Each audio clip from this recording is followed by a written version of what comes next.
तो भैया आज आ गए हम एक गुड्डे गुड़ियों वाले म्यूज़ियम में, जिसका पूरा नाम शंकर्स इंटरनेशनल डॉल म्यूज़ियम है।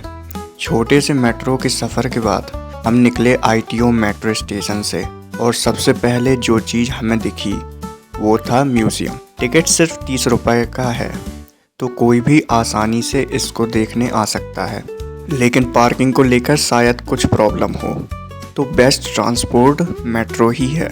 तो अपना टिकट बनवाकर हम चले अंदर। सबसे पहले दिखा एक बोर्ड जिसके ऊपर कुछ जानकारी दे रखी थी। बताया गया था कि इस म्यूज़ियम के बनने के पीछे की कहानी काफ़ी दिलचस्प है।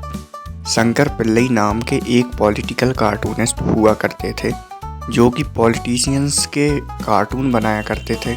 किसी दिन हंगरी के एक एम्बेसडर ने उन्हें एक डॉल गिफ्ट की। वो डॉल हंगेरियन कल्चर की पोशाक में ही होगी। उन्हें ये डॉल इतनी पसंद आई कि वो अब जहाँ भी जाते वहाँ के कल्चर से मेल खाती हुई एक डॉल उठा ले आते। धीरे धीरे उन्होंने डॉल्स का काफ़ी बड़ा एक कलेक्शन कर लिया और बाद में जाकर इस बड़े से म्यूज़ियम की स्थापना हुई, जैसे देश के उस समय के राष्ट्रपति सर्वपल्ली राधाकृष्णन ने इनॉग्रेट किया। जब म्यूज़ियम का इनॉग्रेशन हुआ तब यहाँ लगभग 1000 डॉल्स थीं, लेकिन आज ये आंकड़ा 6000 को भी पार कर गया है और 85 कंट्रीज से ये सारी डॉल्स इकट्ठा की गई हैं। इस जानकारी को जानने के बाद हम देखने लगे इन डॉल्स को, जो एक्सप्रेशन और लाइफ से भरी हुई थी। कौन कहता है कि ये निर्जीव हैं? किसी कलाकार की आंखों से देखिए, लगेगा बस अब ये उठ के चल देगी। तभी मेरी नज़र पड़ी एक सीन पर, जिसमें राम और लक्ष्मण घने जंगल में धनुष की प्रत्यंचा चढ़ाए हुए दिखाई दिए। तीर की नोक त्रिजटा की ओर थी, यानी कि त्रिजटा का वध होने ही वाला था। किसी को लगता होगा कि क्या फ़ायदा, किसी म्यूज़ियम में जाओ सिर्फ चीज़ों को घूरते रहो।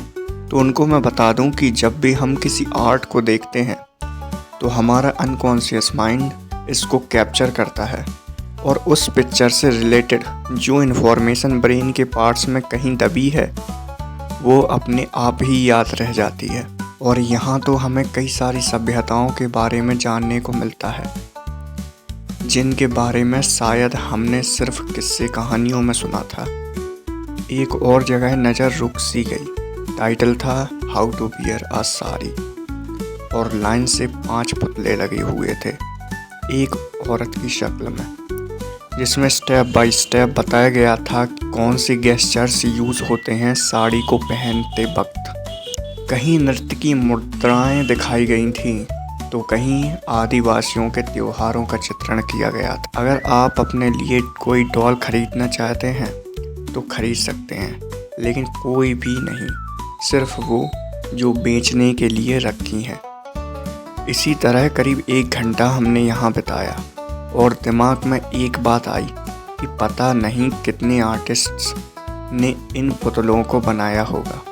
वो तो चले गए, उनका नाम चला गया, लेकिन उनका काम, कलाकारी और कारीगरी आज भी जीवित है और जाने कितनी सालों तक लोगों को आकर्षित और रोमांचित करती रहेगी।